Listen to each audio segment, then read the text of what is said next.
Saudações a todos.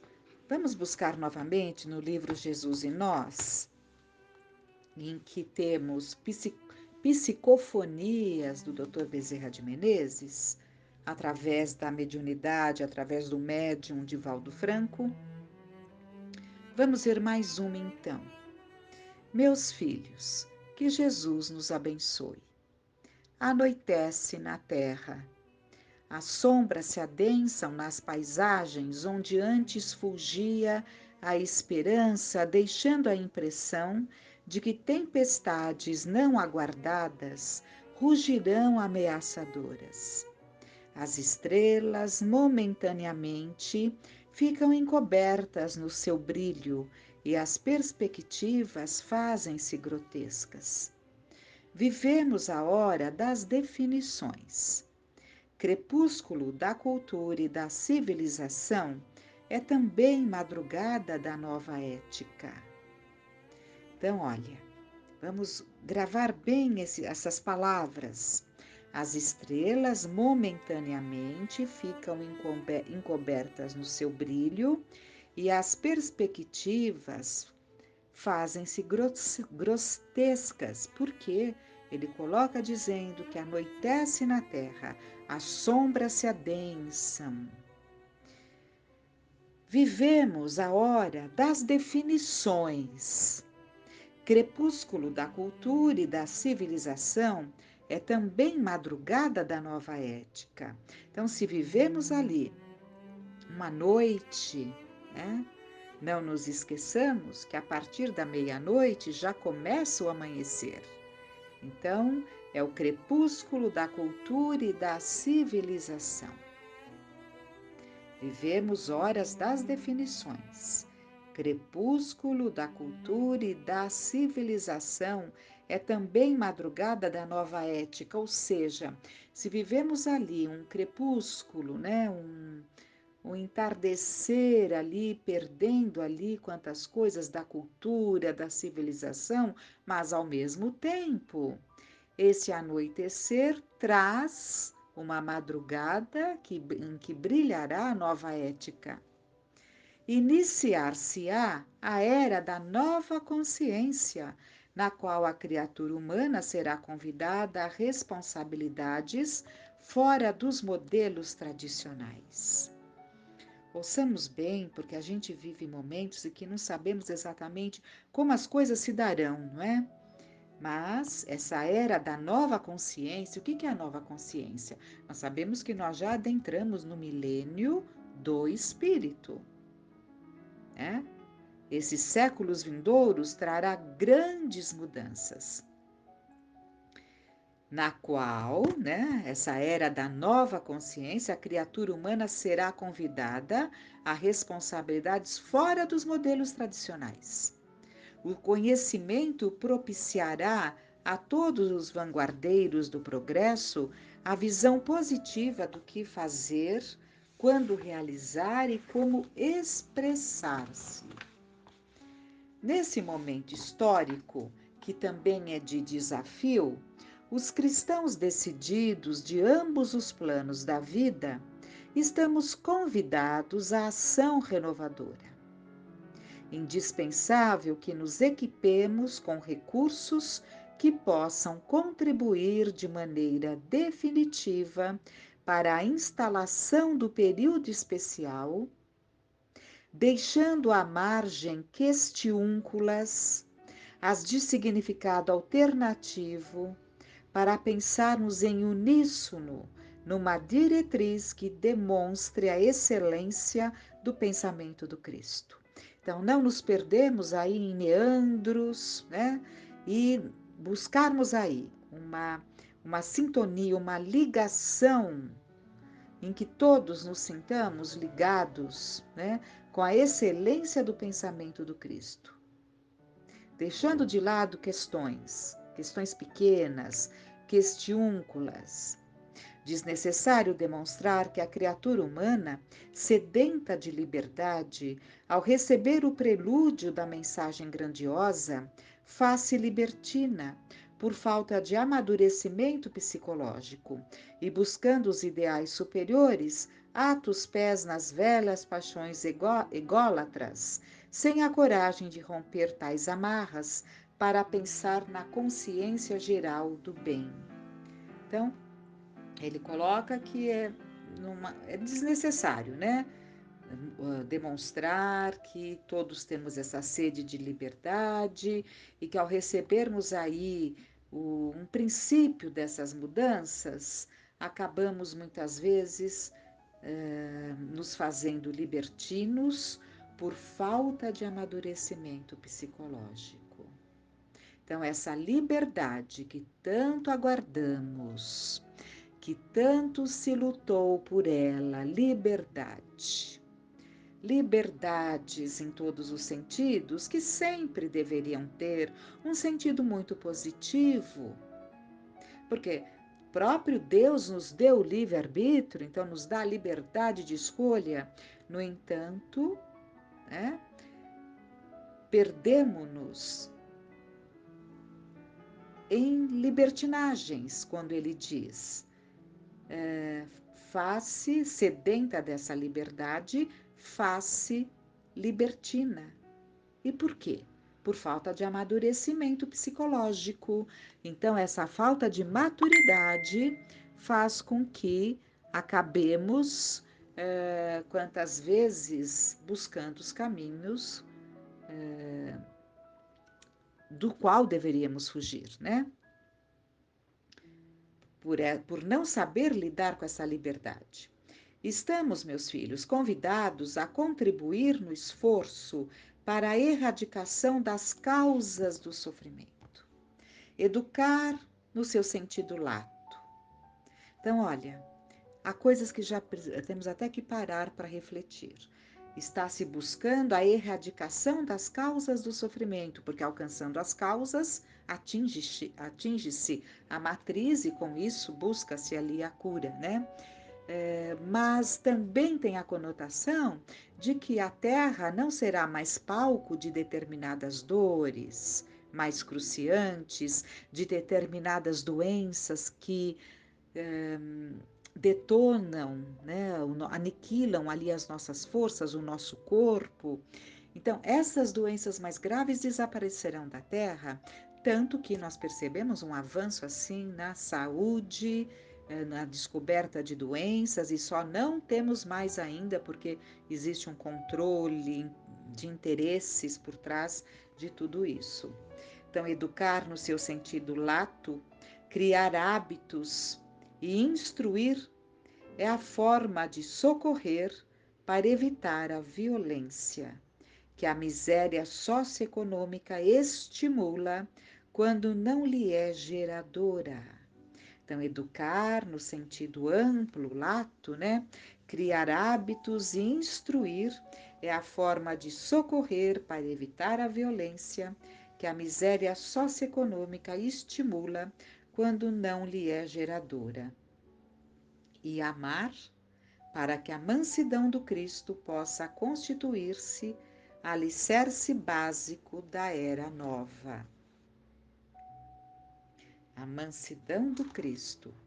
Nossa casa, que vem de grandes lutas, aqui ele se refere à mansão do caminho, né? Mas quando o Espírito fala a um grupo, aquilo está sendo ecoado para todos aqueles que puderem ouvir aquilo que foi dito. Estende-se a todos aqueles que buscam.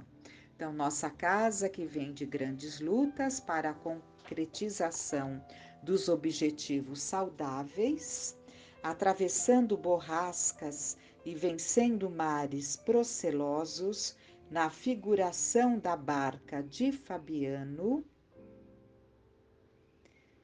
Mais uma vez o Frei Fabiano. Então, nossa casa, que vem de grandes lutas para a concretização dos objetivos saudáveis, atravessando borrascas e vencendo mares procelosos, na figuração da barca de Fabiano, deve prosseguir com homens intimoratos nas ações intemeratas, superando-se para que o modelo novo de organização previdenciária e social sirva de estímulo a novos tentames para o futuro, sem sofrer solução de continuidade, já que a dor aumenta de volume e o desespero campeia, assaltando as ideias nobres. Por certo, desincumbindo-nos da superior missão de preparar as gerações novas e atenuar o desespero dos homens e mulheres amadurecidos no lado da miséria, de modo a estabelecermos juntos a antemanhã pela qual temos lutado. E quando ele fala aqui na figuração da barca de Fabiano, né? A barca de Fabiano, eu entendo que ele se refere aqui à casa transitória de Frei Fabiano de Cristo, que é móvel, que anda pelos lugares tenebrosos de baixo padrão vibratório, no plano espiritual, no umbral, na região do umbral, e ela vai mudando, mudando para ir prestando assistência, acolhendo e recolhendo espíritos que se mostram em condição de desejo de mudança. Então, a barca de Fabiano deve prosseguir com homens intimoratos nas ações intemeratas. Então, com coragem, com força, com determinação. Dias difíceis estes, de perturbação, de queda de ídolos e de símbolos. De queda de ídolos e de símbolos. Quanta coisa vindo à tona, não é?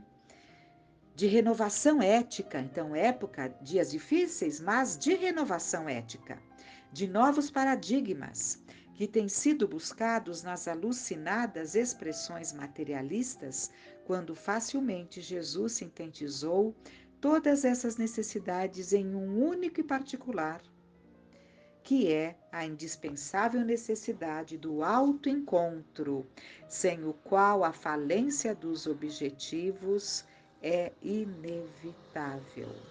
É preciso que nos encontremos a nós mesmos. Deste modo, filhos da alma, reunidos pelas divinas leis para a obra do bem, não negligenciemos.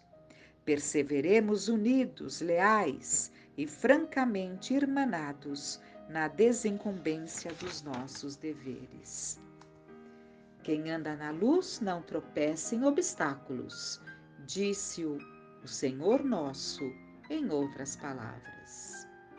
As nossas metas serão alcançadas e os nossos problemas solucionados, as dificuldades transpostas, se convergirmos. Então, vem agora, ele lançou que será tudo transposto, tudo conseguido, alcançado, se, né? Se convergirmos todos para as bases fundamentais, diminuindo a intensidade dos problemas secundários a que nos apegamos às vezes, em detrimento das vigas essenciais da nossa construção. O que está sendo dito aqui? Nos pegamos em pequenas coisas, isso nas nossas vidas particulares, isso muitas vezes na casa em que morejamos, em que trabalhamos, e lá quantas vezes não se gasta, não se perde tempo, atenção, verbalização, dispêndio de energias valiosos com pequenas coisas, descuidando das vigas essenciais, que são fundamentais no trabalho.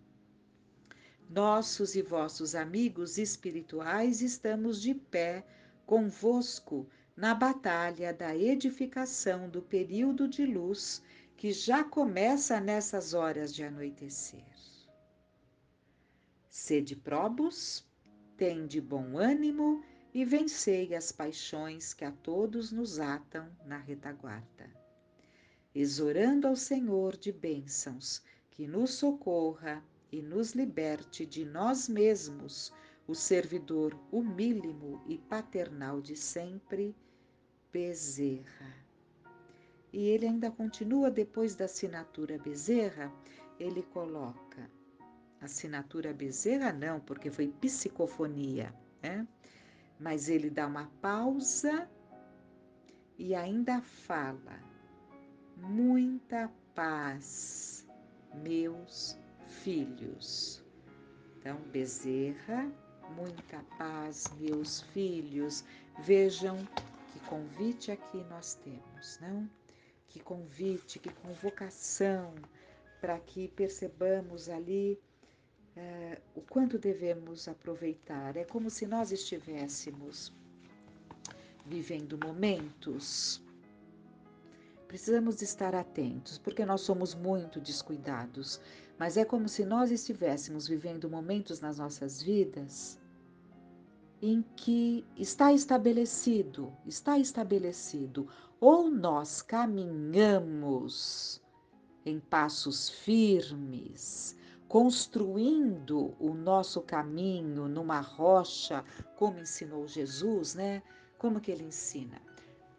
A todo aquele, o homem que ouve a minha palavra e as pratica e as guarda, é como aquele homem que constrói a sua casa sobre as rochas, e vem os ventos, e vem a chuva, e sopram os ventos, e a casa não se abate, porque está fincada em bases firmes.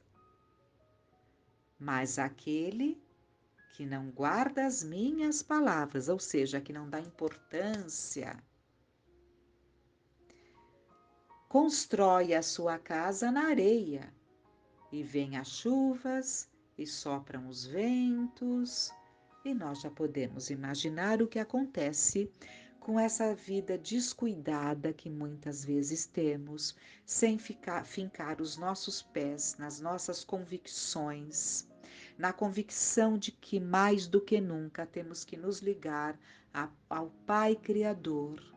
Temos que aprender a contemplar o céu, nos ligarmos a Deus, a Jesus, olhar ali as estrelas e percebermos que não estão ali para enfeitar ou colorir as nossas noites, mas sim são mundos, mundos e mundos que nos aguardam. Lembrando que nós somos herdeiros de nós mesmos e o que fizermos, o que construirmos, o que amoedarmos em nosso favor como valores imperecíveis, herdaremos, porque somos herdeiros de nós mesmos. Que esse convite, que essa lição, que esse alerta de Bezerra de Menezes fale muito alto e trazendo mais uma vez a barca de Fabiano. Onde nós queremos estar? Onde queremos? Estar ali como náufragos, levantando as mãos, pedindo socorro? Ou já queremos estar firmes, acolhidos nesta barca que nos leva com segurança, porque o seu dirigente, o seu condutor é do Cristo. Então, reflitamos e peçamos a Deus que fiquemos em paz.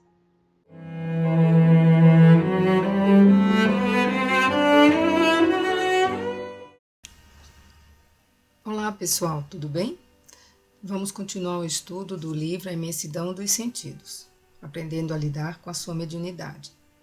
Só relembrando que cada capítulo é esclarecido um trecho do livro dos médiuns. Então vou continuar de onde eu parei. A natureza é um livro sagrado. Quem a usar de forma profana, certamente dela se apartará. Afastar-se da natureza é afastar-se de si próprio. Se abusarmos dela, destruiremos a fonte de manutenção de nossa própria existência, porque também somos natureza. Não devemos forçar a eclosão das faculdades extrasensoriais, mas podemos oferecer condições apropriadas para que venham a aflorar de forma espontânea e equilibrada. Obrigação pode ser conceituado como tudo aquilo que nos é imposto ou forçado. Obrigar-se a algo ou a alguém implica ser governado pela expressão ilusória deveria. Devo desenvolver a mediunidade equivale a dizer não quero, mas sou obrigado a desenvolver. Não somos obrigados a nada. Mesmo quando realizamos algo significativo, se somente pensarmos nele como compromisso ou trabalho, sem o necessário gosto e motivação, alguma coisa está errada conosco. Por mais que concretizemos feitos edificantes, envolvidos por motivos sinceros, se sua realização não for feita com prazer, vocação, sentiremos mais esforço e imposição do que felicidade e conforto. Ninguém deve viver e trabalhar sem contentamento. Deus não dá encargos e incumbências às criaturas, mas coloca nelas vocações ou predisposições inatas. Os dons espirituais são capacidades próprias ou peculiares da alma. Vocação é um talento a ser exercido de uma forma exclusivamente nossa. A maneira como identificamos ou entendemos as nossas forças psíquicas determinará a produção mediúnica que teremos. Os espíritos superiores definem os fenômenos extrasensoriais como resultado de uma faculdade comum do espírito quando dizem, ao lado da aptidão do espírito, há a do médium, que é para ele um instrumento mais ou menos cômodo, mais ou menos flexível, e no qual descobre qualidades particulares que não podemos apreciar. Mediunidade é uma potencialidade humana que pode ser comparada a um instrumento de cordas oculto dentro de nós. As melodias que dele provêm, em muitas ocasiões, passam despercebidas de nosso entendimento consciente. Um músico muito hábil tem sob as mãos vários violinos que para o vulgo seriam todos bons instrumentos, mas entre os quais o artista consumado faz uma grande diferença. Neles percebe nuances de uma delicadeza extrema, que o farão escolher a uns e rejeitar a outros. A mediunidade se transforma em crescimento e amadurecimento espiritual quando for exercida com prazer e compreendida em termos de espontaneidade e predisposição natural. Aqui foram citadas duas questões do Livro dos Espíritos, a 621 e a 626. Eu acho que vale a pena ler as perguntas e respostas. Então, a 621 é: onde está escrita a lei de Deus? E a resposta: na consciência. Aí tem a 621A. Desde que o homem traz na consciência a lei de Deus, que necessidade tem de que lhe a revelem? Ele a tinha esquecido e desprezado. Deus quis que ela lhe fosse lembrada. E a 626. As leis divinas e naturais só foram reveladas aos homens por Jesus e antes dele só foram conhecidas por intuição? Não dissemos que elas estão escritas por toda parte? Todos os homens que meditaram sobre a sabedoria puderam compreendê-las e ensiná-las desde os séculos mais distantes.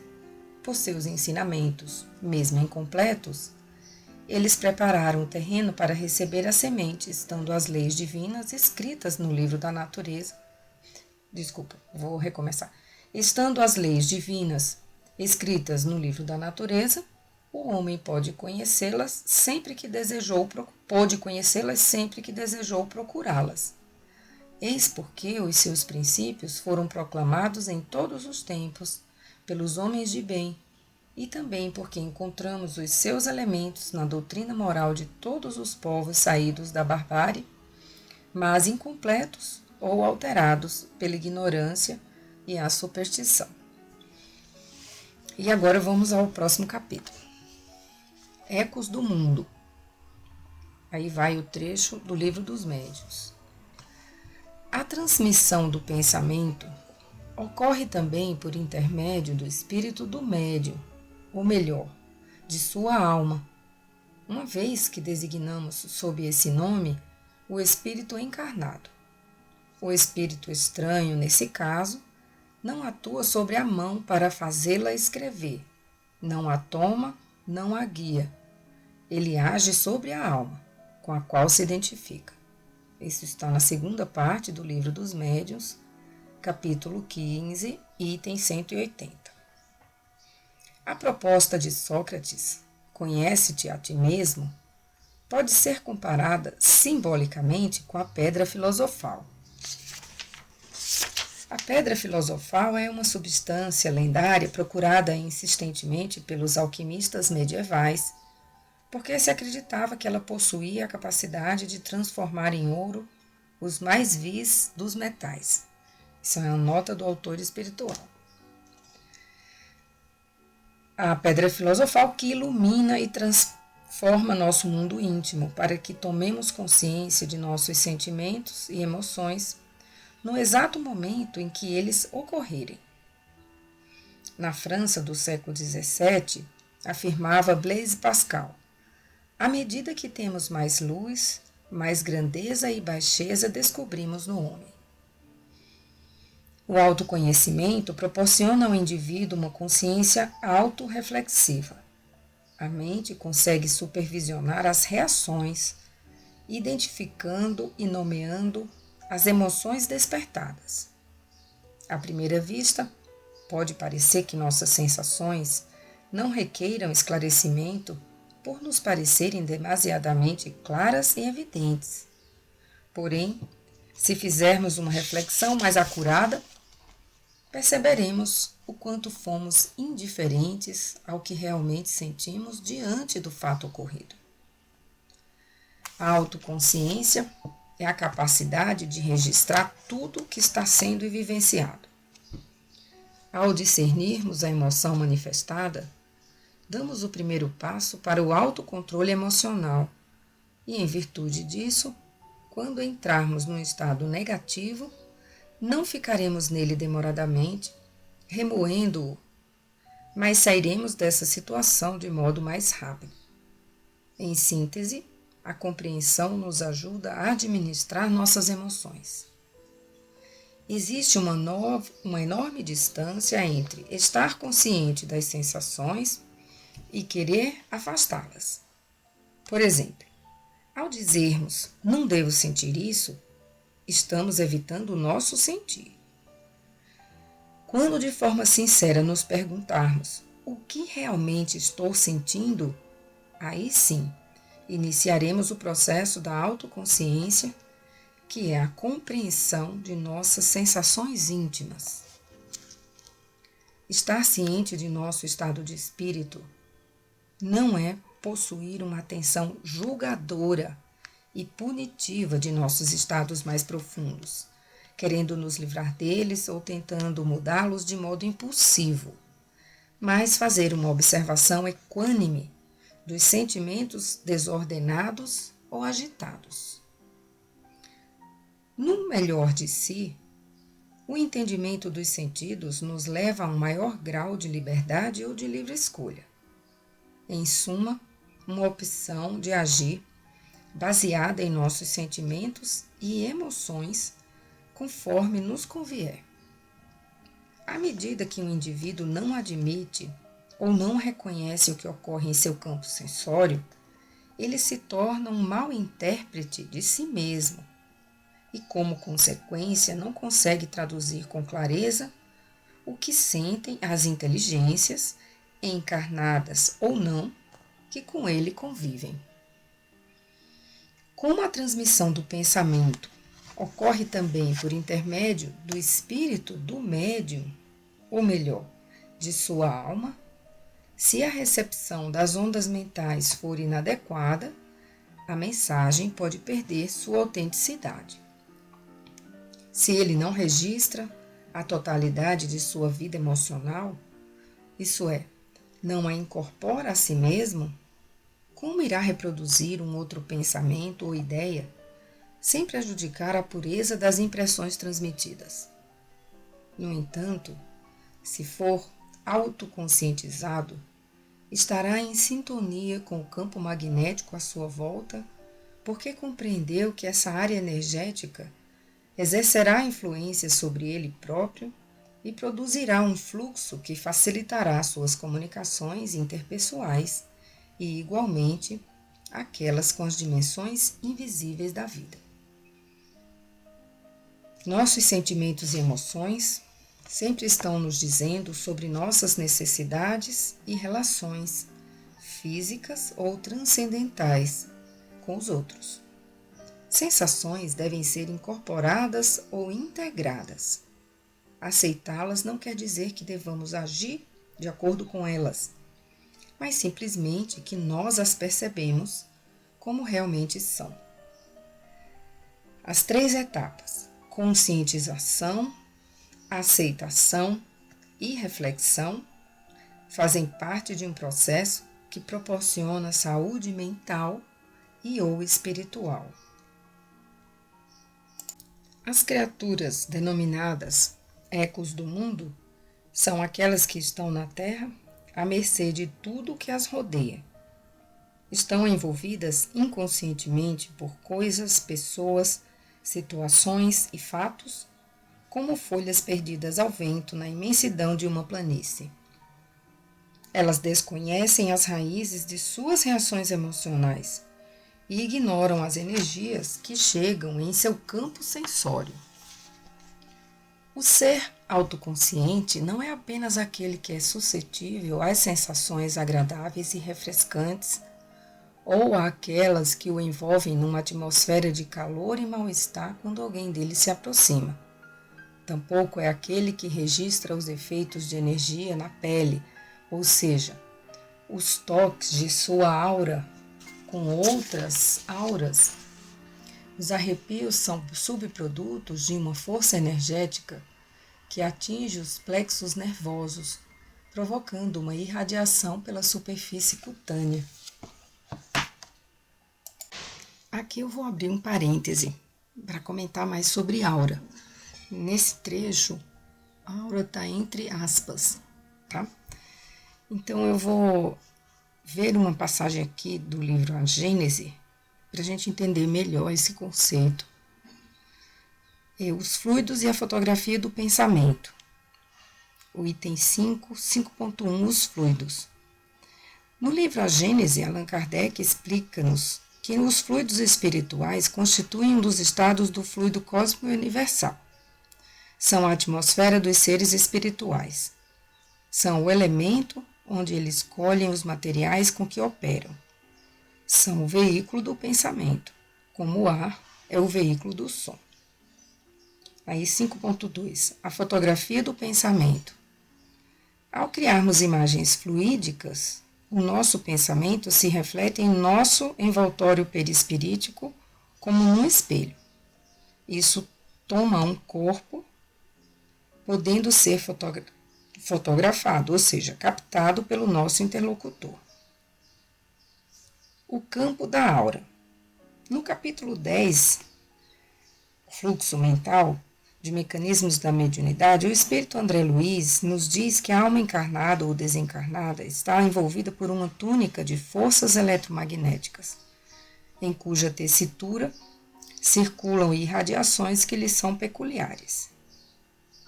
O termo aura ele é muito ventilado no esoterismo, mas não aparece nas obras de Kardec. Dentre os termos correlatos, a atmosfera psíquica é o que melhor caracteriza o conceito de aura. A atmosfera fluídica. Em obras póstumas, No capítulo sobre manifestações dos espíritos, na primeira parte, no item 11, nós lemos: o perispírito não está encerrado nos limites do corpo como numa caixa. É expansível, por sua natureza fluídica. Irradia-se e forma em torno do corpo uma espécie de atmosfera que o pensamento e a força de vontade podem ampliar, mais ou menos. Então, atmosfera fluídica seria uma noção mais simples e cristalina. É um termo que se encaixa melhor nas obras mediúnicas. Aura na espécie humana. O espírito André Luiz, no capítulo 17, em Mediunidade e Corpo Espiritual, do livro Evolução em 2 Mundos, nos diz que todos os seres vivos, dos mais rudimentares aos mais complexos, se revestem de um halo energético, que lhe corresponde à natureza. Complementa: no homem, contudo, semelhante projeção surge profundamente enriquecida e modificada pelos fatores do pensamento contínuo, que, em se ajustando às emanações do campo celular, lhe modelam em derredor da personalidade o conhecido corpo vital ou duplo etéreo de algumas escolas espiritualistas, duplicata mais ou menos radiante da criatura. Então, resumindo, a aura na espécie humana reflete os diversos estados de consciência que o ser pode apresentar, desde os graus instintivos mais primitivos até os voos mais expressivos do altruísmo. Ao melhorarmos a nossa conduta e o fluxo dos nossos pensamentos, direcionando para a prática do bem, teremos uma aura saudável. Aqui outro ponto se refere aos plexos nervosos, quando ele fala assim: arrepios são subprodutos de uma força energética que atinge os plexos nervosos. Plexos nervosos correspondem aos centros de força na terminologia espírita e chakras na terminologia hinduísta. Vamos continuar então. Para adquirirmos uma autoconsciência planificadora, é preciso, acima de tudo, aprendermos a interagir em todo o nosso campo sensorial, percebendo o que as emoções querem nos dizer ou mostrar. A mente e a alma estão interligadas. A expressividade de uma pessoa é determinada pelo seu nível energético, ou melhor, pela quantidade de energia que ela possui e pelo seu grau de entendimento em relação a essas mesmas energias. Os indivíduos que não falam e não se conduzem de acordo com suas próprias sensações energéticas quase sempre são inexpressivos, não são espirituosos, entre aspas. Em outras palavras, não se utilizam de seu espírito para agir.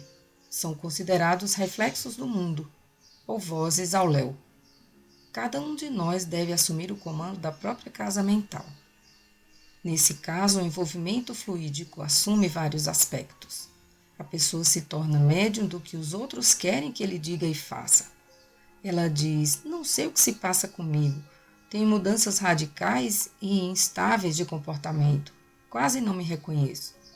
Na verdade, não é ela quem está vivendo, e sim quem vive e move seus sentimentos e reações, os inúmeros eus que a dirigem e influenciam espiritualmente. Nem sempre a criatura é convertida em objeto pelos outros. Frequentemente ela mesma se faz objeto de uso da esfera invisível. Se nós não conhecermos o elemento responsável pelos nossos conflitos, como poderemos nos livrar deles? É evidente que quase sempre não reconhecemos a nós mesmos como os responsáveis pelas nossas dificuldades e tratamos sempre de pôr a culpa nos outros. O conhecimento do que somos é a nossa mais importante missão na Terra. O autoconhecimento nos deixa mais sintonizados com os sinais sutis dos mundos interno e externo, além de nos indicar os melhores caminhos para interagir harmonicamente com os outros, sem nos deixar à mercê das influências deles. Encerramos o capítulo. Uma boa semana a todos.